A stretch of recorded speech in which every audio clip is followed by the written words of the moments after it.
घरोघरी मातीच्या चुली या मालिकेच्या येणाऱ्या भागामध्ये आता अवंतिकाला खरं तर या घरात अजिबात राहायचं नसतं. अवंतिकाला राहायचं नसल्यामुळे अवंतिका सारखं आता सौमित्राच्या मागे लागते की काहीतरी कर, काहीतरी करून या सगळ्यामधून तू आता म्हणजे आता जानकी वहिनी आणि ऋषिकेशाबाई यांना आणण्यासाठी प्रयत्न तर कर. मला तर हे सगळे प्रयत्न काहीच दिसत नाहीयेत. यावरती ऋषिकेश म्हणतो, अगं हो. अवंतिका म्हणते, आपण एक काम करूया का, या सगळ्यामध्ये आपण माझ्या वडिलांची मदत घ्यायची का. आता अवंतिकाचे वडील दामले वकील हे एकदम नामचित वकील असतात. इतकंच कशाला, पण आता शहाणे वकिलांसारखे 100 माणसं त्यांच्या हाताखाली कामाला असतात. इतके मोठे वकील आणि शहाणे वकिलांची सनद रद्द करण्याची ताकद त्यांच्या ह्याच्यात असते. त्यावरती आता सगळे सौमित्राला आयडिया सुचते आणि सौमित्र म्हणतात, आपण एक काम करूया का, आपण ही मृत्यूपत्र जे काही शहाणे वकिलांकडे आहे ते घेऊन आपण तुझ्या वडिलांना दाखवूया. ते चुटकीत ओळखतील मृत्यूपत्र खरं आहे की खोटं, आणि ते शहाणे वकिलांना पण विचारण्याची हिंमत ठेवतात.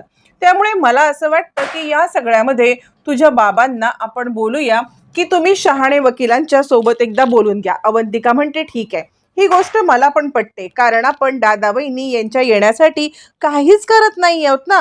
त्यांनी इकडे यायला पाहिजे, त्यांनी आपल्यासोबत राहायला पाहिजे, आणि मग आपण इकडून निघू, कारण इथे माझा जीव घुसमटतो. यावरती सौमित्र म्हणतो, ठीक आहे, आता मी लवकरात लवकर तेच करण्याचा प्रयत्न करतो, आणि या सगळ्यामध्ये तुला आता मी तेच सांगण्याचा प्रयत्न करतोय की तू तू अपसेट होऊ नकोस.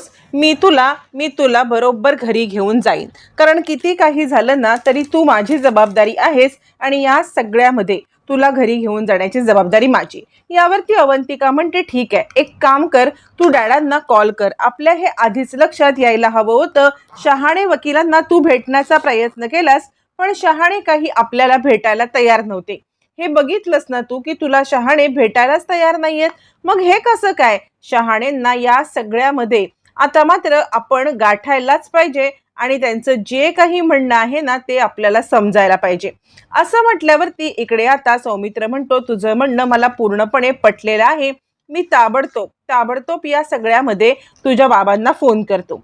असं म्हटल्यावरती ताबडतोब इकडे दामले वकिलांना कॉल होतो. आता सौमित्र लगेचच कॉल लावतो आणि आता तो सांगतो की डॅडा, मला तुमच्याशी खूप महत्त्वाचं बोलायचं आहे. म्हणजे आता तुम्ही जे काही हे करताय ना त्या सगळ्यामध्ये शहाणे वकील तुम्ही त्यांना ओळखता का. असं म्हटल्यावरती इकडे आता दामले वकील म्हणतात, शहाणे वकील ना, म्हणजे ते मुळशीमध्ये काम करतात तेच वकील म्हणतोयस ना तू. हो, मी शहाणेंना चांगलाच ओळखतो. काय काम काय आहे तुझं. यावरती आता इकडे सौमित्र म्हणतो, त्यांच्याबद्दल तुम्हाला काय माहिती आहे. यावरती दामले वकील सांगतात, नाही नाही, तो एकदम सच्चा माणूस आहे रे. तसं कोणत्या ह्याच्यामध्ये काही फ्रॉड नाहीये. तुला काही त्याच्याबद्दल हे वाटतंय का. तू मला असं का विचारत आहेस. असं म्हटल्यावरती सौमित्र त्यांना घडलेली घटना सांगतो. सौमित्र ऍक्च्युली या सगळ्यामध्ये नानांचं मृत्यूपत्र हे त्यांनी बनवलेलं आहे. नानांच्या मृत्यूपत्राबद्दल आम्हाला सगळ्यांनाच डाऊट आहे. आम्हाला सगळ्यांना असं वाटतंय की या सगळ्यामध्ये काहीतरी शहाणे वकील लपवाछपवी करतायत, कारण त्यानंतर दादांनी त्यांना भेटण्याचा प्रयत्न केला, पण शहाणे काही भेटायला तयारच नव्हते. या सगळ्यामध्ये शहाणे भेटायला तयार नाहीत, म्हणून आम्हाला डाऊट येतोय की काहीतरी आहे. यावरती इकडे आता दामले वकील म्हणतात, हे बघ, याच्यामध्ये एक गोष्ट असू शकते, आणि ती गोष्ट म्हणजे कदाचित या सगळ्यामध्ये त्यांच्यावरती प्रेशर आणलं गेलं असू शकतं. त्यांच्यावरती एक प्रकारचं प्रेशर असेल, आणि म्हणून कदाचित ते असं वागत असतील. यावरती आता दामले म्हणतात, तू एक काम कर, मी ना थोडा वेळाचा मला अवधी दे. या थोड्या वेळामध्ये ना मी सगळं सत्य शोधून काढतो. म्हणजे याच थोड्या वेळामध्ये मला समजेल की नक्की काय परिस्थिती आहे, किंवा नक्की या सगळ्यामध्ये शहाणे खोटं बोलतायत का. यावरती आता सौमित्र म्हणतो, ठीक आहे, तुम्ही तुमच्या पद्धतीने हँडल करण्याचा प्रयत्न करा, नंतर आपण भेटू. असं म्हटल्यावरती आता इकडे फोन ठेवला जातो. मग शहाणेंना इकडे आता दामले वकील भेटायला बोलवतात. शहाणे आता दामले खूप सिनियर असतात, आणि शहाण्यांपेक्षा खूप मोठ्या ह्याच्यावरती असतात, कारण दामलेंची फर्मच इतकी मोठी असते की ते कुणाचीही सनद रद्द करण्याची ताकद ठेवत असतात. आणि याच ताकदीच्या जोरावरती त्यांनी एकदा एकदा त्यांनी इकडे आता सौमित्राला सुद्धा धमकी दिलेली असते की जर का तू माझ्या मुलीच्या आयुष्यातून निघून नाही गेलास तर या सगळ्यामध्ये मी तुझी सनद रद्द करेन. आणि त्याचमुळे दामले वकील हे किती मोठं प्रश्न आहे हे सत्य आपल्यासमोर आलेलं असतं. त्याच वेळेला दामले म्हणतात, काय झालंय शहाणे, मला तुमच्याबद्दल एक कंप्लेंट आली. शहाणे गडबडतात. यावरती दामले म्हणतात, हे बघा, काहीही खोटं करण्याचा किंवा काहीही लपवण्याचा तुम्ही जर का प्रयत्न केलात तर तो प्रयत्न असफल आहे. त्यामुळे तुम्ही काही लपवणं किंवा काही हे करणं हा प्रयत्न बिलकुल करू नका, कारण या सगळ्याचा काहीही उपयोग होणार नाहीये. मला सत्य समज, मी हायकोर्टामध्ये तुमच्या विरुद्ध केस टाकणार आहे. दामलेंना आता बघितल्यावर थोडेसे ततपप करायला लागलेले शहाणे वकील म्हणतात, तरी सुद्धा ते हिंमत एकवटतात, कारण त्यांच्या बायको मुलांचा प्रश्न असतो. इकडे आता त्यांना धमकी दिलेली असते की काहीही झालं तरी सुद्धा या सगळ्यामध्ये तुमच्या बायको मुलांचा जीव धोक्यात येईल आणि तुमचा सुद्धा. त्यामुळे ते थोडंसं आता सांगायला लागतात, मी काहीही केलेलं नाहीये, तुम्ही माझ्यावरती प्रेशर कसला आणताय. यावरती आता इकडे लगेचच विषय काढतात दामले वकील आणि म्हणतात, खोटं मृत्यूपत्र केल्याच्या प्रकरणी मी तुम्हाला हायकोर्टामध्ये खेचतोय. आणि इतकंच कशाला, तुमच्यावरती बार काउन्सिलिंग बसवेन. बार काउन्सिलिंग बसवल्यावरती मग मात्र तुम्ही कोणतीही काहीही करू शकणार नाही, हे लक्षात घ्या. एकदा का बार काउन्सिलिंग बसली की तुमचं लायसन्स रद्द, तुमची सनद रद्द आणि बाकी सगळं तुम्हाला माहिती आहे. बाकी सगळं समजण्याइतके तुम्ही सुज्ञ आहात. तुम्हाला या सगळ्यामध्ये काही सांगायची गरज नाहीये. यावरती आता इकडे शहाणे वकील गडबडतात आणि असं करू नका, माझं सगळं करिअर आत्तापर्यंतचं उद्ध्वस्त होईल. त्यावरती इकडे आता दामले म्हणतात, हा विचार तुम्ही आधी करायला हवा होता. आता मात्र सगळं सत्य शहाणे सांगायला तयार होतात आणि ते म्हणतात, या सगळ्यामध्ये सयाजीराव विखे पाटील यांनी मला धमकी दिली. यावर दामले म्हणतात, थांबा, आता हे माझ्यासमोर बोलायचं नाहीये, तुम्ही या ठिकाणी या. इकडे आता मी सगळ्यांना बोलवून घेतो. ऋषिकेश, सारंग, सौमित्र या सगळ्यांना मी बोलवणार आणि मग त्यांच्यासमोर जे काही सत्य आहे ते सांगणार. असं म्हणत शहाणे, ऋषिकेश, सौमित्र, सारंग सगळ्यांना दामले आपल्या ऑफिसला मुंबईला बोलवतात. आता इकडे ऋषिकेशला फोन करून लगेचच सौमित्र सांगतो की दादा, आपल्याला सत्य जाणून घ्यायची वेळ आलेली आहे. नानांचं मृत्यूपत्र हे सयाजीरावांनी केलंय आणि खरं मृत्यूपत्र घेऊन शहाणे वकील तिकडे पोहोचतायत. आता तू तिकडे पोहोच, फक्त ही गोष्ट कुणालाही कळता कामा नये. मी सारंगला बोलवतोय, पण सारंगला मी या सगळ्यामध्ये काहीही सांगणार नाहीये की मी हे मृत्यूपत्र बोलवतोय किंवा काही. तो ऐश्वर्याला सांगेल आणि मग शहाणे वकिलांचा रस्त्यातच गेम होईल. त्यामुळे आता एक काम करायचंय, तू ताबडतोब इकडे ये, शहाण्यांना कशी सुखरूप घेऊन येता येईल ते मी बघतो. असं म्हटल्यावरती इकडे आता शहाण्यांना सुखरूप आणण्याची व्यवस्था सौमित्र करतो. शहाणे इकडे आता ऑफिसमध्ये येतात. त्याच वेळेला ऋषिकेशला बोलवलं जातं. ऋषिकेशच्या हातामध्ये आता ते मृत्यूपत्र दिलं जातं आणि त्याच वेळेला सारंग तिकडे पोचतो. सारंगच्या हातात ते मृत्यूपत्र येतं आणि खरं मृत्यूपत्र वाचल्यावरती सारंग आणि सौमित्र आणि ऋषिकेश सगळ्यांच्या पायाखालची जमीन सरकते. सारंगला काहीच कळत नाही. आत्तापर्यंत ऐश्वर्यावरती आंधळा विश्वास ठेवला होता. मग आता सारंग फ्लॅशबॅकमध्ये जातो आणि आजीला जे बोललेलं असतं की जा आजी, तुम्ही मध्ये बोलू नका. त्यानंतर आपण ऋषिकेश दादा आणि जानकी वहिनी यांची रूम घेऊया. अवंतिका आणि याला कशाला, या सगळ्या गोष्टी त्याला आठवायला लागतात आणि तो विचार करतो, किती मूर्ख होतो मी माझ्या दादावरती, देवासारख्या दादावरती अविश्वास दाखवला. आणि आता ऋषिकेश ते मृत्यूपत्र वाचतो. सारंग मृत्यूपत्र वाचतो आणि त्यानुसार सारंगला फक्त जमिनीचा तुकडे दिलेले असतात, फार्म हाऊस दिलेला असतो. ऋषिकेशला एक छोटा फार्म हाऊस, आता शर्वरीला, आणि जमीन सगळी असते ती सारंगच्या नावावरती आणि कंपनी ऋषिकेशच्या नावावरती. त्याचबरोबर जानकीच्या नावावरती घर, पैसा अडका, म्हणजे घर सुमित्राच्या नावावरती, पैसा अडका आणि सगळी स्थावर प्रॉपर्टी असते ती जानकीच्या नावावरती. असं मृत्यूपत्र वाचल्यावरती सगळ्यांनाच धक्का बसतो. त्यावरती दामले म्हणतात, शहाणे, आता खरं खरं बोला, कारण तुमच्यामुळे या कुटुंबाची वाताहत झालेली आहे. तुमच्यामुळे या घरावरती खूप मोठं संकट आलंय. त्यामुळे जे काही आहे ते खरं सांगा. सारंगच्या समोरच हे झालं पाहिजे. असं म्हटल्यावरती मग मात्र आता शहाणे गडबडतात आणि पाया पडायला लागतात. शहाणे म्हणायला लागतात, हे बघा, मी तुम्हाला सगळं खरं सांगेन, पण माझं नाव कुठेही सयाजीराव आणि ऐश्वर्या यांच्यावरती यायला नको. यावर सारंग म्हणतो, ऐश्वर्या ऐश्वर्याने काय केलं त्यावरती शहाणे वकील सांगायला लागतात या सगळ्याच्या मास्टरमाइंड ऐश्वर्याच आहे.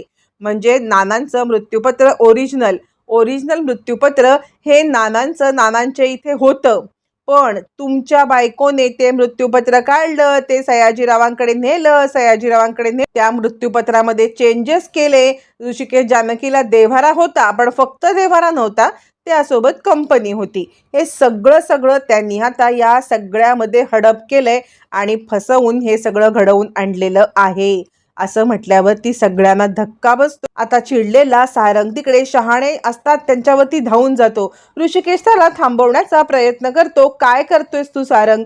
यावरती सारंग म्हणतो बाद झालं. ऋषिकेश म्हणतो तुला कळतंय का सारंग, या सगळ्यामध्ये त्यांची चूक नाहीये. चूक कोणाची असेल तर ती तुझे बायको ऐश्वर्याची आहे. मी तुला सांगण्याचा प्रयत्न करत होतो, पण तुला काहीही ऐकायचं नव्हतं. ऐश्वर्याने हे सगळं घडवून आणलंय. आपल्या घरामध्ये घडणाऱ्या सगळ्या घटना ती करते. नानांना तिने ढकललंय. तू मला सांग, नानांनी मृत्यूपत्र बनवलंय आणि मग ऐश्वर्याने ते का बदललं? काय तिच्या मनामध्ये होतं? तू मला याबद्दल काही खुलासा करू शकशील का? सांग मला तूच. असं म्हणत आता इकडे ऋषिकेश सारंगचे डोळे उघड. दामले वकील सांगायला लागतात शहाणे, या सगळ्यामध्ये आता तुम्हाला खरं मृत्यूपत्र समोर आणायचं आहे, पण ते मृत्यूपत्र तुमच्या जीवाला धोका होईल असं नका आणू. सारंग म्हणतो कसला धोका? काय धोका? मीच ह्यांचा जीव घेईन का? आमच्या घरामध्ये हे असं केलं. यावरती शहाणे म्हणतात हा राग आहे ना, हा राग यांच्यावरती काढण्यापेक्षा ना स्वतःच्या बायकोवरती काढलात ना तरच बरं होईल. तुम्हाला माहिती आहे ना तुमच्या बायकोने याच्या आधी पण काय केलंय. शहाण्यांचा ऐश्वर्या आणि सयाजीराव यांच्यावरती राग असतोच, म्हणजे दामलेंचा राग असतो, कारण इकडे आता अवंतिका आणि सौमित्राला किडनॅप केलेलं असतं. तो राग ते विसरलेले नसतात आणि तो राग न विसरल्यामुळे चिडलेले शहाणे सारंगला 4 खडे बोल सुनावतात आणि म्हणतात जर का हे सगळा राग काढायचा ना तुमच्या बायकोवर काढा. तिने माझ्या मुलीला जावयाला किडनॅप केलं आणि हा सगळा प्रताप घडवून आणला. त्यावेळेला तुमचे शब्द कुठे गेले होते? तुमचे दादा वहिनी या सगळ्यामध्ये पडले, त्यांनी वाचवलं माझ्या ह्यांना आणि त्यांच्यावरती तुम्ही आता हे केलात. मी इतक्या वर्षाच्या अनुभवामध्ये तुमच्यासारखा दोगला भाऊ नाही बघितला, तुमच्यासारखा फिरणारा भाऊ नाही बघितला. म्हणजे एक वेळ दुश्मन परवडला, पण घरामध्ये असा भाऊ नको. यावरती आता मात्र रडायला लागतो इकडे सारंग आणि दादा खरंच मला माफ कर, दादा मला माफ कर. पण ऋषिकेश इतका हतबल झालेला असतो की ते मृत्यूपत्र हातात घेऊन तो वाचत बसतो. यावरती आता मात्र चिडलेला सारंग म्हणतो हो माझं चुकलंय माझं, पण या शहाण्यांचं पण चुकलंय. यावरती आता इकडे ऋषिकेश म्हणतो त्यांचं काय चुकलंय? त्यांनी त्यांच्या फॅमिलीसाठी हे केलं, आपली फॅमिली वाचवण्यासाठी हे केलं, पण तुझ्या बायकोने आम्हाला सगळ्यांना देशोधडीला लावण्यासाठी हे सगळं केलेलं आहे. आता या सगळ्यामध्ये सारंग तुला मध्ये पडायलाच पाहिजे. तुला या सगळ्यामध्ये आता हे सगळं थांबवायलाच पाहिजे. सारंग म्हणतो दादा आता तू बघ मी काय करतोय ते. तोपर्यंत सौमित्र सांगतो सारंग तू जरा शांत बस, कारण या सगळ्यामध्ये आत्ता जर का डायरेक्ट जाऊन तू ऐश्वर्याला बोललास की हे असं घडलंय तर ऐश्वर्या परत मॅनिप्युलेट करेल, परत उलट आईला सांगेल आणि परत गोंधळ होईल. त्यामुळे आता जे काही करायचं ते डोक्याने करायचं. तुला सत्य समजलंय, आता तू या सगळ्यामध्ये ऐश्वर्याकडून सत्य काढून घ्यायचं आहेस आणि ऐश्वर्याला वटणीवरती पण तूच आणायचं आहेस, पण रागाने नाही, तिच्याच डावांनी डाव काढत आपल्याला ऋषिकेश दादाला सन्मानाने घरात आणायचं आहे आणि त्यासाठी आपण तिघांनी एकत्र यायचं. सारंग म्हणतो दादा तू जे काही सांगायचं आहेस ना ते सांग, मी करायला तयार आहे. मग आता सौमित्र खूप मोठा प्लॅन करतो आणि आता तो सारंगला सांगतो तुझ्या बायकोचा तुझ्यावरती पूर्ण विश्वास आहे, तू तिच्या आहारी गेल्यास हे तिला कळलंय आणि तसंच राहायचं आणि तसंच राहत मी जे काही सांगतोय ते करत सत्य कसं काढून घेता येईल हे फक्त ऐक. ऋषिकेशला आता सारंगला आणि सौमित्र हे तिघांनी मिळून आता खूप जबरदस्त प्लॅन करत ऐश्वर्याला अडकवण्याचं प्लॅनिंग केलेलं असतं आणि याच्यात साथच शहाणे वकिलांची. शहाणे सांगतात मी खरं मृत्यूपत्र तुम्हाला सांगेन, कारण नानांनी मला सांगितलेलं होतं की खरं मृत्यूपत्र देव्हाऱ्यात ठेवलंय, त्यामुळे या सगळ्यामध्ये तुम्ही आता माझं नाव न घेता हे करू शकता. यावरती आता इकडे चिडलेले दामले वकिलांना सयाजीराव आणि ऐश्वर्याला धडा शिकवायचाच असतो, म्हणून ते म्हणतात तुम्ही आता एक काम करायचं की जे मृत्यूपत्र देव्हाऱ्यात आहे ते मृत्यूपत्र घ्यायचं आणि हेच खरं आहे आणि ऐश्वर्याचं खोटं आहे. मग तुम्ही शहाण्यांना विचारायला पाठवा आणि त्यानंतर मग शहाणे काय बोलतील किंवा हे करतील, ऐश्वर्याला हे करतील किंवा तो पुढचा प्लॅन असेल. पहिलं देवारातलं मृत्यूपत्र मिळवा, सुमित्रा आईंचे डोळे उघडा आणि ऋषिकेश दादांना न्याय मिळवून द्या. या माणसामुळे माझा जावई आणि माझी मुलगी सुरक्षित आहे. त्यांना मदत करायला कोणतंही मागेपुढे मी पाहणार नाही, असं म्हणत ठामपणे दामले वकील पाठीशी उभे राहतात.